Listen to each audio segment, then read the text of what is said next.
네, 저희 다 같이 하나님 말씀 찾겠습니다. 에베소서 2장 1절에서 10절 말씀 보겠습니다. 에베소서 2장 1절에서 10절 말씀입니다.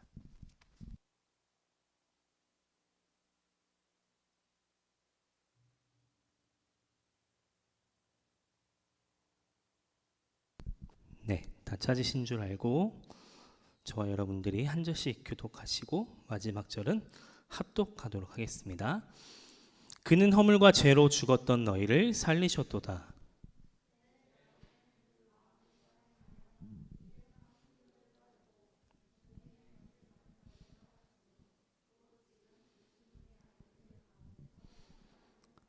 전에는 우리도 다 그 가운데서 우리 육체의 욕심을 따라 지내며 육체와 마음에 원하는 것을 하여 다른 이들과 같이 본질상 진노의 자녀이었더니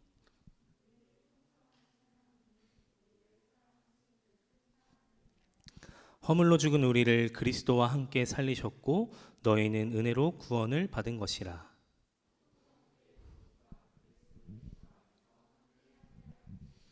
이는 그리스도 예수 안에서 우리에게 자비하심으로써 그 은혜의 지극히 풍성함을 오는 여러 세대에 나타내려 하심이라.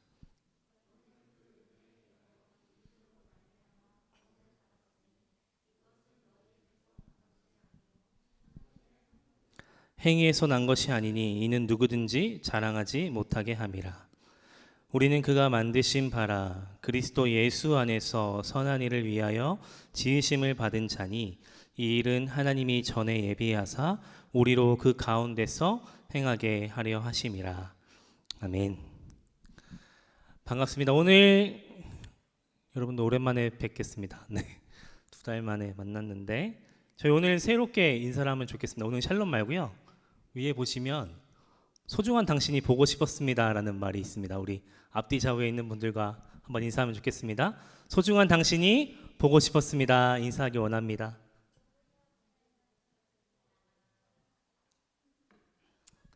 네, 좋습니다. 저는 개인적으로 다시 온라인 예배가 시작이 되었을 때 추석 전에는 그래도 우리는 모일 수 있지 않을까라는 희망을 가지고 조금 진행을 했던 것 같아요. 그런데 저희가 벌써 2달 만에 이 자리에 모인 거더라고요. 제가 어떻게 계산을 해보니까. 그래서 여러분들 얼굴을 너무나도 보고 싶었는데 이렇게 볼 수 있는 것만으로도 너무 좋고, 매주 만났을 때는 그냥 인사도 안 하고 지나갈 때도 있었는데 근데 이렇게 오랜만에 만나니까 너무나도 반갑고 또 이렇게 같이 예배할 수 있어서 너무나 좋습니다. 그래서 여러분들 이 예배가 계속해서 대면 예배로 진행될 수 있도록 우리도 함께 기도하면 좋을 것 같고, 코로나가 계속 이어지고 있잖아요. 그래서 여러분들도 코로나 대응을 잘 하시면서 다니시면 좋을 것 같습니다. 여러분들 제가 신혼여행으로 호주에 다녀온 적이 있습니다. 짧게 갔다 왔었는데 거기에서 첫째 날에 블루 마운틴이라는 곳을 한번 참석해 봤습니다. 거기는 산이 되게 그러니까 되게 산이었어요. 거의 산이었는데 갔는데 가이드분께서 저희한테 처음으로 질문을 던지시더라고요. 혹시 죽은 나무와 살아있는 나무를 구분할 수 있는지 저한테 질문을 던지시더라고요. 그래서 저는 당당하게 얘기했죠. 겉으로 튼튼해 보이는 나무가 살아있는 나무다. 그리고 좀 이렇게 말약갱이처럼 이렇게 휘어져 있는 나무 있잖아요. 그런 나무가 죽은 나무일 것 같다라고 얘기를 드렸더니 전혀 아니래요. 그 나무의 죽은 여부는 그 뿌리에 있다라고 얘기를 하더라고요. 아무리 그게 꼬부랑져 있어도 그게 뿌리랑 연결이 돼 있으면 그것은 살아있는 나무라고 합니다. 근데 겉으로는 되게 튼튼해 보이고 지금 이 앞에 있는 것도 나무로 만들어진 건데 이거는 죽은 나무라고 구분을 지어진다고 얘기하더라고요. 그래서 그 나무의 뿌리는 제일 중요하게 연결이 돼 있다라고 얘기하더라고요. 그래서 그걸로 구분을 짓는 나무의 여부를 들었던 적이 있습니다. 겉으로는 보잘것없는 나무인 것처럼 보였는데 그 나무가 살아있는 나무라는 얘기를 처음으로 듣다 보니까 제가 잘못 생각하고 있다는 것을 깨닫게 되었습니다. 그래서 오늘 본문 1절을 보면 똑같은 논리로 영적인 삶과 죽음을 이야기하고 있습니다.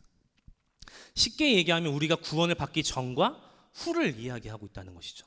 여러분들 구원받기, 하나님이 알기 전에 어떠한 삶을 살고 있었습니까?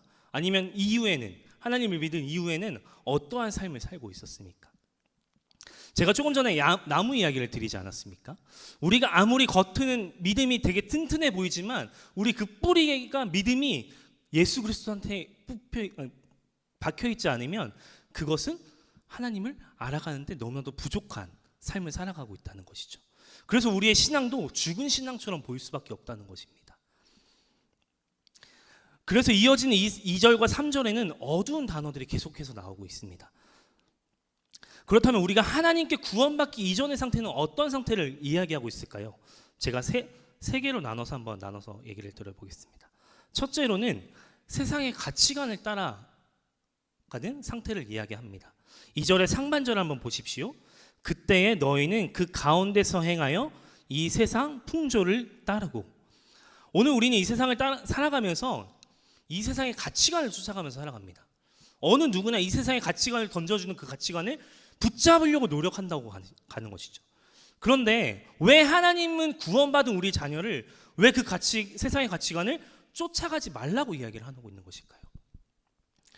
로마서 12장 2절에 이런 말씀이 나옵니다. 너희는 이 세대를 본받지 말고 오직 마음을 새롭게 함으로 변화를 받아 하나님의 선하시고 기뻐하시고 온전하신 뜻이 무엇인지 분별하도록 하라 라는 말씀이 나옵니다. 여러분, 이것을 무엇을 이야기하고 있는 것입니까? 구원받은 성도의 삶을 이야기하고 있다는 것이죠. 우리가 분별하는 삶을 살아가는 것이 우리가 구원받는 삶의 첫 걸음이라는 것입니다. 그렇다면 두 번째는 어떠한 것을 이야기할까요? 우리가 구원받기 이전의 삶의 상태를 악한 사탄의 영향력을 따라가는 상태를 이야기하고 있습니다. 2절 하반절에 보시면 이런 말씀이 있습니다. 공중의 권세 잡은 자를 따랐으니 곧 지금 불순종의 아들들 가운데서 역사하는 영이라. 여기서 공중의 권세는 원어로 살펴보면 우리 인간과 하늘 그 사이에 딱 그 중간에 위치하고 있다고 얘기하고 있습니다. 그렇기 때문에 우리는 하늘나라를 먼저 본다기보다는 그 공중의 권세를 먼저 볼 수밖에 없다는 것이죠. 우리가 이 세상을 살아가면서 저 멀리 있는 하늘나라를 먼저 볼 수 있는 것이 아니라 우리가 구원받기 이전의 상태는 그 공중의 권세 잡은 자를 먼저 발견할 수밖에 없다는 삶을 살아가고 있다는 것입니다. 그리고 그 사탄은 우리를 불순종의 길로 이야기를 하고 있습니다. 불순종하게끔 만들어 가고 있다는 것이죠. 마지막은 우리의 어떤 상태를 이야기합니까? 육체의 욕심을 따라가는 상태를 얘기하고 있습니다. 3절에 이런 말씀이 나옵니다. 전에는 우리도 다 그 가운데서 우리 육체의 욕심을 따라 지내며 육체와 마음에 원하는 것을 하여 다른 이들과 같이 본질상 진노의 자녀이었더니. 여러분, 성경에서 말하는 육체는 두 가지를 의미합니다. 첫 번째는 우리의 몸입니다. 지금 우리의 건강한 몸, 육신, 이것을 얘기합니다. 다른 하나는 뭘 얘기하고 있을까요? 죄로 말미암아 타락한 인간의 본성을 이야기하고 있다는 것이죠. 여기서 말하는 육체는 후자를 얘기하고 있습니다. 우리의 타락한 인간의 본성을 이야기하고 있다는 것이죠. 제가 구원받기 이전의 삶을 계속 이야기하면서 세 가지를 말씀드렸지만 계속해서 제가 뭐라고 언급을 했습니까? 따라가는 삶이라고 얘기하고 있습니다. 세 가지 다 우리는 따라가는 삶을 살았던 것입니다. 우리가 매주 이 자리에 나와서 예배를 드리지만 쉽게 그 세상의 가치관을 따르고 공중의 권세 잡을 자를 붙잡고 육체의 욕심을 따라가는 것입니다. 그런데 오늘 여기서 말씀이 멈췄다면 우리는 아이러니한 사건이 될 수밖에 없습니다. 하지만 말씀을 이어서 본다면 우리가 이 자리에 있는 이유를 알 수가 있습니다. 우리의 삶에 오셔서 간섭하신 하나님을 알게 된다는 그 비밀이 숨겨져 있다는 것이죠. 4절 5절을 같이 한번 읽어보겠습니다. 4절 5절 시작.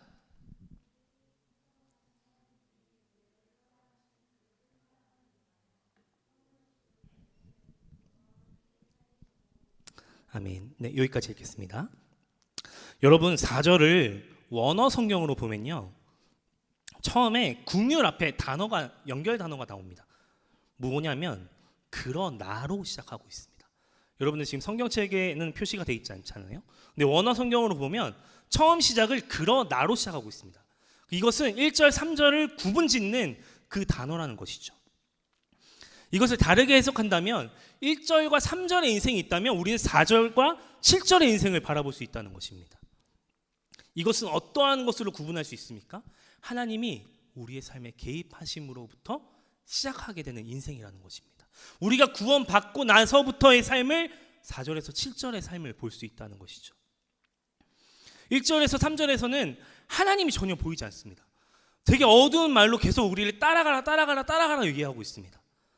그런데 4절에서 7절의 말씀을 보시면 어떻게 됩니까? 하나님이 우리의 주권자 되심을 고백하고 있다는 것이죠. 조금 더 쉽게 해석을 드리면 1절과 3절은 어두움이라고 표현을 하면 4절에서 7절은 맑음으로 볼 수 있다는 것이죠. 제가 조금 전에도 언급했지만 그 구절에 사용되어지는 단어들만 봐도 우리는 그것을 쉽게 발견할 수 있다는 것이죠. 그렇다면 우리가 하나님이 개입되는 인생으로 살아갈 때 무엇을 생각하며 나아가야 할까요? 우리는 과거를 잊지 말아야 합니다. 이 말은 하나님이 개입되지 않았던 그 인생을 잊지 말아야 하는 것이 아니라, 부러워하는 것이 아니라 우리의 본능을, 우리의 가치관을 하나님의 개입하심으로 변화되었던 그 사실을 잊지 말아야 한다는 것입니다. 하나님의 개입하심을 우리는 잊지 말아야 한다는 것입니다. 겉으로는 우리가 되게 튼튼해 보일 수 있습니다. 나무처럼 되게 멋져 보일 수 있습니다. 멋져 보이는 신앙인이 될 수 있습니다. 하지만 우리 속은 뭉들어져 있을 수 있다는 것이죠.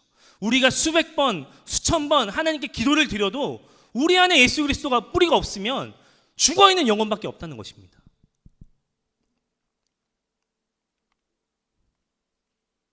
여러분, 우리의 뿌리는 예수 그리스도께 있어야 합니다.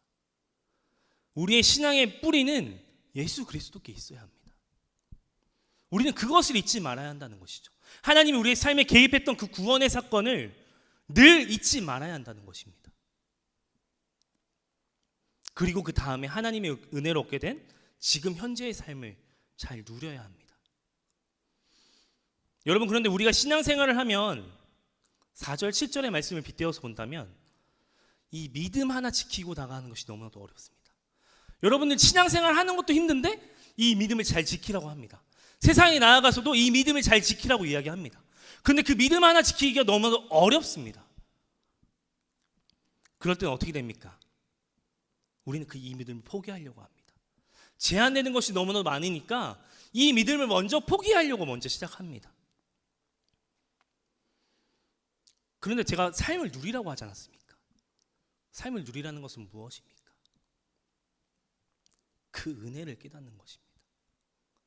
나에게 주신 은혜, 나를 만나 주신 은혜, 그 은혜를 깨닫는 것이죠. 여러분, 여기서 말하는 그 은혜는 오늘 본문에 나오는 그 은혜 단어가 많이 나오는데 여기서 나오는 그 은혜는 예수 그리스도를 뜻합니다. 예수 그리스도 자체가 우리에게 은혜가 된다는 것입니다. 그분만으로도 우리에게 은혜가 된다는 얘기입니다. 제가 지난주에도 마지막에 이런 말씀을 드리지 않았습니까? 나를 위해 죽으시고 나를 위해 다시 살리신 그 예수 그리스도를 우리는 믿어야 한다고요. 이제는 머리로만 아는 것이 아니라 우리 마음으로 알아야 된다고요. 그런데 여기서 제일 중요한 것이 있습니다. 우리가 먼저 믿음으로 먼저 하나님을 믿는 것이 아닙니다. 하나님의 그 은혜로 말미암아 먼저 그 믿음이 시작된다는 것입니다.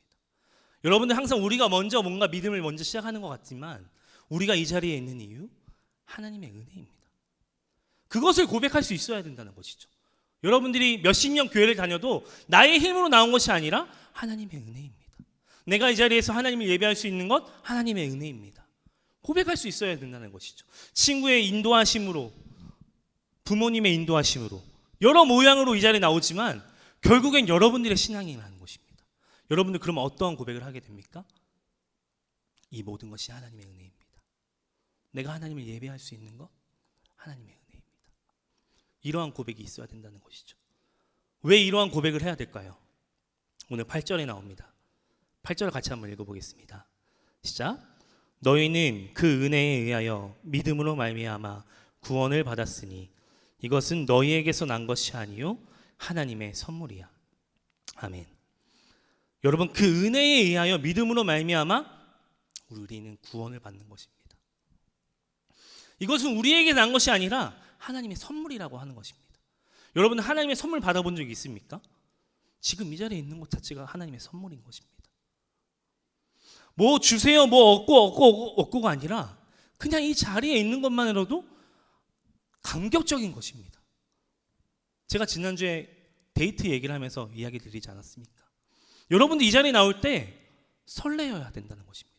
하나님을 만나러 온다는 그 기쁨만으로도 우리는 설레어야 된다는 것이죠. 두근두근 거려야 된다는 것이죠. 왜냐하면 나는 하나님의 선물을 받은 자이기 때문에. 하나님께서 뭘 얻지 못해도 내가 이 자리에 나오는 것만으로도 하나님의 선물을 받은 존재이기 때문에 그 두근두근 거리는 마음으로 나와야 된다는 것이죠. 여러분, 그래서 우리는 그 은혜를 기억해야 된답니다. 그 은혜는 무엇입니까? 예수 그리스도입니다.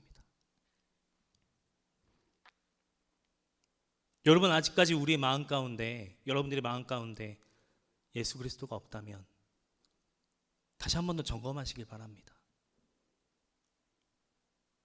제가 여러분에게 수백 번 얘기를 드려도 여러분 안에 예수 그리스도가 없으면 이 믿음은 받아들여지지 않습니다.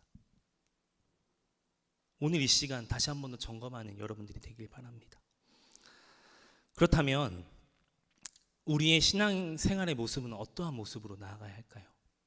10절의 말씀을 한번 같이 읽어보겠습니다. 10절 시작.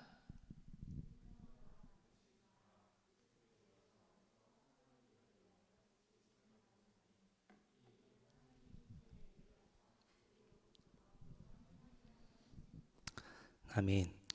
여러분, 여기서 만드신 바라는 단어는 헬라어로 살펴보면 포에마라는 단어입니다. 그 단어의 뜻은 공예가들이 만든 작품을 말할 때 이 단어를 사용합니다. 이 단어가 파생되어 영어 단어 포임을 이야기합니다. 이 포임의 뜻은 시입니다. 우리가 흔히 산문적으로 얘기하는 시를 이야기합니다. 지금 여기서 만드신 바라는 것은 시처럼 아름다운 걸작품을 이야기하고 있다는 것이죠. 그가 만드신 바라는 것은 우리는 하나님의 걸작품으로 만들어졌다는 것입니다. 그래서 우리는 10절의 말씀을 볼 때 바른 이해가 필요합니다. 우리는 우리의 가치를 어떻게 매깁니까? 세상의 성공, 세상의 부와 명예, 그걸로 우리의 가치를 매깁니다. 좋은 데 취업을 하는 것, 좋은 대학을 가는 것, 이것을 우리의 가치를 매깁니다. 그런데 하나님은 그런 가치를 매기지 않습니다. 여러분들이 어디 자리에 있든 하나님은 그런 가치를 매기시지 않습니다. 우리의 가치는 그냥 하나님이 나를 만드신 그것만으로 존귀 여김을 받을 수 있다는 것이죠. 여러분, 예술가 공예가들이 작품을 팔려고 하지 않습니다. 왜 그럴까요? 이것은 상품의 가치를 매긴다기보다는 이것을 작품의 가치로 매기길 원한다는 것입니다. 그렇기 때문에 누군가에게 이걸 쉽게 팔려고 하지 않습니다. 그렇게 애지중지합니다. 그럼 하나님은 여러분들을 만드셨는데 얼마나 애지중지하실까요? 우리가 특별해서가 아니라 그 작품이 특별한 것도 아니고 특출난 것도 아닌데 그 공예가들은 그 작품을 아낍니다. 아끼고 아껴서 몇백 년이 흐른 다음에 나중에 출품을 합니다. 근데 하나님은 어떠할까요? 여러분들을 만드셨다는 분인데 얼마나 귀하게 생각하고 계실까요? 그래서 여러분들의 가치는 세상의 성공에 있지 않습니다. 우리 믿는 그리스도인들은 세상의 가치에 있지 않습니다. 여러분, 중고 마켓을 거래를 많이 해보신 분들은 아실 겁니다. 요즘에 당근 마켓도 있고 저도 요즘에 많이 하고 있는데 제가 신기한 걸 봤어요. 레고를 거래를 하시는 분이 있었는데 레고를 완성된 작품을 판매하는 사람이 있었어요. 그래서 제가 그 모델을 검색을 해봤는데 터무니없는 가격으로 올라왔기 때문에 그래서 제가 검색을 해봤어요. 이게 왜 이렇게 비싸지? 그런데 이게 중고가라도 완성이 된 작품에는 프리미엄이라는 게 붙답니다. 그래서 완성된 작품을 비싼 가격에 더 사는 사람들이 많다고 해요. 그것은 왜 그럴까요? 그 작품에 대해서 그 상품의 가치를 귀하게 생각하기 때문입니다.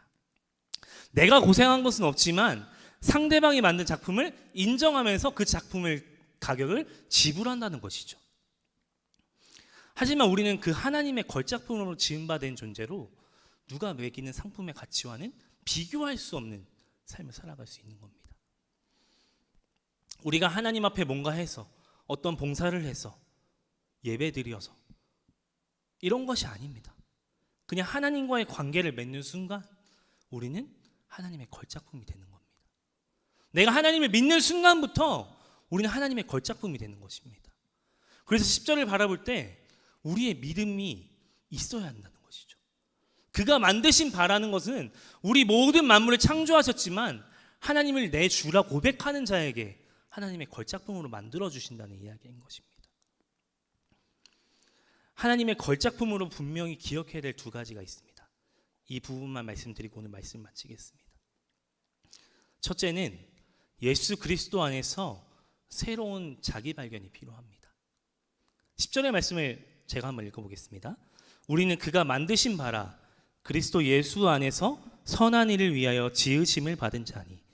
여기서 제가 노란색으로 된 글씨를 보시면 그리스도 예수 안에서 지으심을 받은 자니라는 말이 나옵니다. 여러분, 그냥 내가 예수 그리스도 안에 있으면 내 존재가 귀하다는 것을 인식하기 시작한다는 것입니다. 우리가 저 높은 지휘권에 올라가서 내 인생의 가치가 올라가는 것이 아니라 내가 예수 안에 있으면, 내가 예수 그리스도 안에 있으면 우리는 새로운 자기 발견을 시작할 수 있다는 것입니다. 그렇다면 새로운 자기 발견을 하기 시작한 사람은 어떠한 일을 할 수 있을까요? 마지막 두 번째입니다. 우리는 선한 일을 위하여 지으심을 받은 자임을 알아야 한다는 것이죠. 10절 말씀 보겠습니다. 선한 일을 위하여 지으심을 받은 자니 이 일은 하나님이 전에 예비하사 우리로 그 가운데서 행하게 하려 하심이니라. 여러분, 우리는 선한 일을 위하여 지으심을 받은 자라는 것을 잊지 말아야 하는 것입니다. 그런데 여러분, 마지막에 나오면 행하게 하려 하심이라는 말이 나옵니다. 그러나 제가 1절과 3절과 4절과 7절을 구분져서 얘기를 드렸는데 오늘 말씀 2절에도 동일한 말씀이 나옵니다. 그때 너희는 그 가운데서 행하여 라는 말씀이 나옵니다. 오늘 바울은 이것을 통해서 우리에게 무엇을 이야기하고 있을까요? 2절에서 말하는 그 행함은 세상에 속하여 있는 행함이라는 것입니다. 세상의 가치관을 따르고 공중의 권세자를 잡고 따라가고 육체를 따라가는 것입니다. 그런데 10절에 나오는 행함은 무엇을 이야기하고 있습니까? 예수 그리스도로 말미암아 우리는 선한 영의 행함을 따라갈 수 있는 것입니다. 선한 일을 하며 나갈 수 있는 것입니다. 오늘은 그 두 인생을 바울은 이야기하고 있다는 것이죠. 그래서 여러분, 여기서 우리는 분명하게 알아야 합니다. 우리의 존재 이유를 알아야 합니다. 우리는 그냥 단순히 하나님의 걸작품, 이게 끝이 아닙니다. 그 다음에 뭐라고 나옵니까? 선한 일을 위하여, 행하기 위하여 우리는 하나님의 작품의 존재라는 것을 잊지 말아야 한다는 것이죠. 여러분들이 신앙의 가치를 어떻게 매기십니까? 몇 시간 기도하고 성경 몇 독하고 모든 공예배 참석하고 새벽 예배 나오고 찬양팀 하고 이런 것으로 신앙의 가치를 매기고 나아가십니까? 아니면 우리의 모든 삶 가운데서 내가 하나님과 늘 동행하고 있구나 라고 깨달으면서 나아가고 계십니까? 저는 전자에 말했던 그 모든 것들도 중요하다고 생각합니다. 그런데 오늘 본문의 말씀에 빗대어서 본다면 우리는 신앙의 가치에 점수를 매겨서는 안 되는 것입니다. 우리가 무엇을 했고 내가 이것을 했으니까 100점이고 내가 안 했으니까 빵점이 아니라는 것입니다. 우리는 그냥 우리의 뿌리가 그분께만 있으면 되는 것입니다.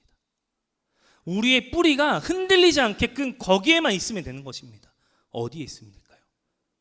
예수 그리스도라는 것이죠. 그러면 우리는 포에마의 삶을 살아갈 수 있습니다. 포에마가 뭐라고 했습니까? 하나님의 걸작품이라는 것입니다.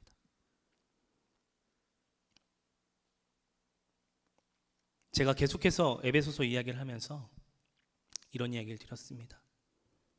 우리가 여기서 아무리 경건하게 예배를 드리고 우리의 삶이 여기서는 뭔가 거룩한 모습처럼 보이지만 정작 우리의 삶의 자리로 돌아갔을 때 그것이 전혀 투과가 되지 않는다면, 내가 하고 싶은 대로 행하여진다면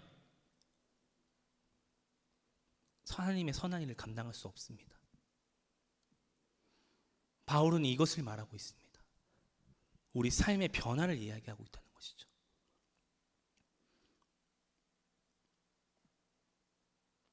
여러분, 적금을 부을 때 한번 생각해 보십시오. 처음에는 돈이 1,000원으로 시작했지만 몇십 년이 지나고 통장을 확인해 보면 몇백만 원이 될 수도 있고 몇천만 원이 될 수 있습니다. 우리가 무엇을 많이 해서 그 신앙의 크기가 커지는 것이 아닙니다. 우리는 매주 매일매일 우리의 삶의 자리에서 우리의 뿌리가 예수 그리스도께 있으면 적금을 붓는 것처럼 하나씩 하나씩 쌓아가는 것입니다. 자연스럽게 성장할 수 있다는 것이죠. 우리가 뿌리가 거기에 맞춰져 있다면 어떤 삶을 살 수 있을까요? 성경을 읽으라고 해도 안 읽던 내가 성경을 보게 됩니다. 기도를 하지 말라고 해도 안 했던 내가 기도를 하게 있다는 것이죠. 예배를 너무나도 드리기 싫었던 내가 예배를 드리고 있다는 것입니다. 나의 뿌리가 여기 있기 때문에, 예수 그리스도께 있기 때문에 그게 가능하다는 것이죠.